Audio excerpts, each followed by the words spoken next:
What's up, you guys? Tutorial for Techies here, and today I'm just going to show you a quick overview of Motion 5. Now, Motion 5 is basically just another editing software, and I like the old Motion, but this Motion I really do like as well. And so I just want to do a quick overview of it for you guys. It's very cheap. It's only for $50 in the USA, and the other one was $1,000, but that was like with a bundle. I think it's a great deal. I think it's just like chump change, if you know what I mean. So let's get started. So once you open Motion right here,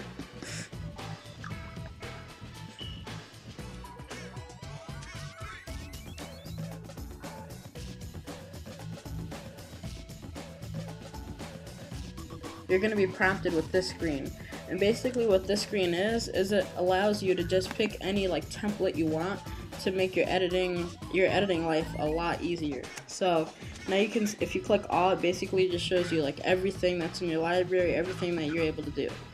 So now if I go to blank, then you just create everything from scratch. But if you do recent, it obviously does stuff that you've done before. But if this is your first time opening Motion, then obviously there's not going to be anything in your recent folder. And let's say you want to do compositions. Compositions is basically like different styles or themes for your video. You can see they call it atmospheric, and basically it's just like a Tinkerbell effect, if you know what I mean. So what we're gonna do now is we're just gonna go to blank. You're gonna do Motion Project, and for duration, let's just do 5 minutes.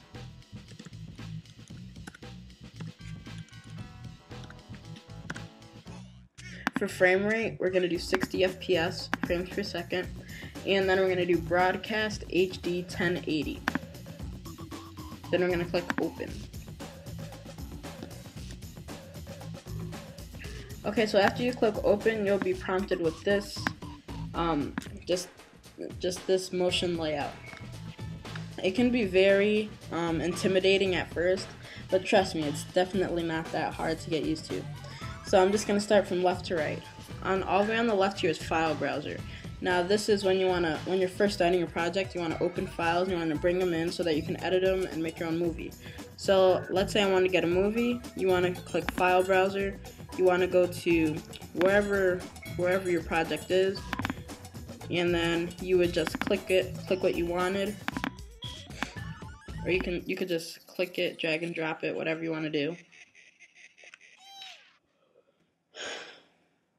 And so now you see it's here. So now when you play it, it'll be there.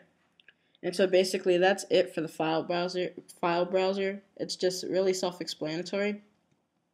And so next is library. Library is like the best thing I think about Motion because it has everything possible you can think about. It has everything from generators to motion tracking and whatever you want. So let's just do some particle emitters. Those are pretty cool. So for particle emitters, what we're going to do is bring in some black smoke. So once you click on whatever you want, you just click apply. Once you click apply, you could see that, whoops.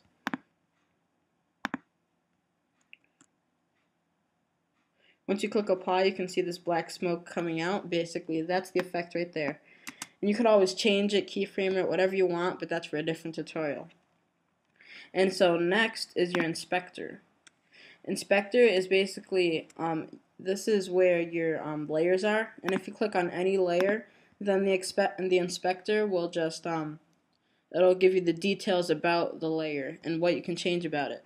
So now for the black smoke, with the inspector, what we can do, in properties, we can change the position, we can change the rotation, whatever you want basically.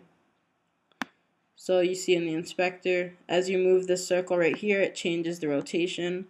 You can change the scale of it, you can change the shear, you can change the anchor point, whatever you want basically. Now that's obviously standard in most applications, but I think that they did a great job in Motion by laying that out for like very user-friendly software interface. So I'll just delete the smoke. And so as I was talking about before, this is the layers panel right here. So anything you have open or anything you put into your timeline will be shown up in the layers. So now it may be you may say, oh, I only have one thing in my layers panel, but really it's just a drop down. So you click this arrow and you'll see there's things below it as well. In Motion they call that a group. So if you want to create a new group, you just right click and you do new group. And you could always add stuff within that group, but that's for another tutorial. And then you have media. So then this just organizes all the stuff you have in your timeline into just different segments. So it's basically like, it's pretty standard. And for audio, it's very self-explanatory. You could increase and decrease the audio. You can change the filter, whatever you want. You can also change it so it's like a 3D space by having different surround sounds and such. So now below this are all these different little buttons down here. Now I just call it the menu just to keep it simple. So if you see this little arrow right here, that means when you click it and you hold it, that'll have a drop down menu. And you see that with this mouse there's a bunch of stuff that you can do. So it's pretty self-explanatory, but you have edit points, crop, you have distort, which I use a lot, you have drop shadow, you have a lot of stuff. And then this button right here is for when you have a 3D camera. And I'll talk about 3D cameras in another video, but it's basically if you want to move around in a 3D space, you would use this pan tool. And this is also a pan tool, but it's to pan in 2D spaces. And this tool right here is just to create any shapes you want. You can create squares and whatever you guys desire. And this right here is Bezier, and this is you create whatever kind of shape you want, but it's very precise. It's just like drawing with a pencil. And so people only usually use that if you want to key out stuff, like if you want stuff to like seem invisible, but then it eventually shows up. And this right here is another tool. It's the painting tool, so you can create any shape you want, especially if you have like a Wacom tablet. And the text tool is very useful as well because it creates text. Now this little menu right here is the time code. Yeah. So this menu right here is the time code. You could change it to show frames. You can change a lot of stuff with it. But what's cool about the time code is you could change like wherever you want to go, and then the marker will automatically go there for you. And this panel right up here is you press this to go to the very beginning of your video, and you press that to go to the very end of your video. And you press play, obviously, to play the video. You press this button right here. They call it record, but it's really just the keyframe button, and use this to scrub through your video. Now these buttons right here, this is also the inspector. It's just in a HUD format. This button right here is just basically all this in a confined space. And these buttons right here are camera buttons if you want to create a new camera. So let's say you want to create a camera in 3D space or whatever, you would just click these buttons right here. And you will use that a lot, especially as you get more into it. So this button right here is just basically all your text effects, your transition effects, and generators and such. And this right here I use a lot. This button right here, the photo is a gear, and I use it mainly for motion tracking, but you can use it for a lot of stuff like text generators, shape generators, whatever you want, whatever your little heart desires. And so this right here is all your filters. So once you click this, all your filters will show up, and it's easier than going to the library, then going to filters. They just have a shortcut key right here. And down here is your timeline. And timeline is basically like your layers panel, except with your timeline, it's very it's more intimidating because there's a lot of more stuff shown. Unless you just change the groups into just 2 groups, then it's really not going to look that bad. But your timeline can really look crazy, but that's only if you want it to, because you could always minimize stuff. And so now, and this right here is where your videos are shown. And basically, group 2 is right here, because you can see once you highlight something in the timeline, it'll highlight in the layers panel. And if you click this button right here, this is the keyframe button or record button, what Motion says.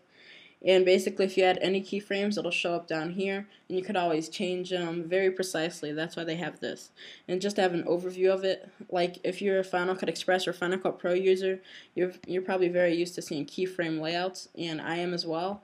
So this will be very useful. And to minimize it or exit it out, you just press the button again. And for the MacBook, if you're using a MacBook, well, you're going to be using a MacBook because it's only for Apple, but you do a three finger swipe if you want to minimize stuff and open it. You do up, down, whatever you want. Alright, you guys, and so up here is where you want to how zoomed in and how zoomed out you want the canvas to be. So obviously 25%, I'll be pretty far away, but if you want to just zoom in to like precise just to how big the canvas can get into your window, you just press Shift Z, and then that's as big as the canvas will get for your window. And to change the background, you could do transparent, like in Photoshop. You can do red, whatever you want. For quality, down here in the render panel, this is basically if you're really zoomed into your project and you're like doing very precise with the pixels and stuff, then make sure you change your quality to best, because then it'll make a very, very sharper image than if it's on normal. In view, it's really simple. So if you press grid, obviously grids will appear, so you can make stuff in proportion with other images in your motion canvas. And view is just like fit basically, and it's same thing with the grids and stuff. And this button right here, the square button, it divides up your canvas into two, so that you're able to really concentrate on those key things, like multitasking sort of. But if you have a dual screen, then a dual display, then like I do, then you're not gonna really need to use this. Alright, you guys, this is just a simple overview of Motion 5. Thank you guys for watching so much. I would love to hear your comments, and I plan on having a buttload of tutorials on Motion, Final Cut Pro, Adobe Illustrator, Photoshop, and After Effects, just a lot of stuff. Alright, thank you guys for watching. Make sure to subscribe up here, wherever it is. Make sure to visit my channel because I have a lot of videos that I think you guys will enjoy. Alright, thanks for watching. Peace.